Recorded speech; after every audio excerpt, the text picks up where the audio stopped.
Want to store data in the cloud? Let's create an Azure Blob storage account in under a minute. So go to Azure portal, click on storage accounts, click on create, select subscription free trial, select resource group, give it a name, and then select primary service as Azure Blob Storage. Keep the performance as a standard and choose the redundancy as a LRS. Click on next.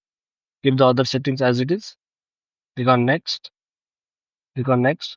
In data protection, remove all this and click on next. Click on review create.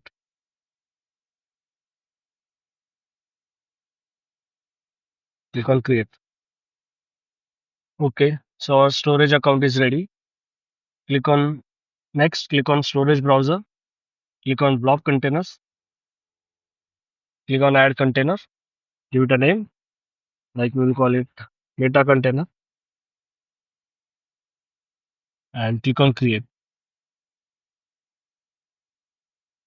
That's it. Your Azure Blob storage is ready. Like and subscribe for more Azure tips.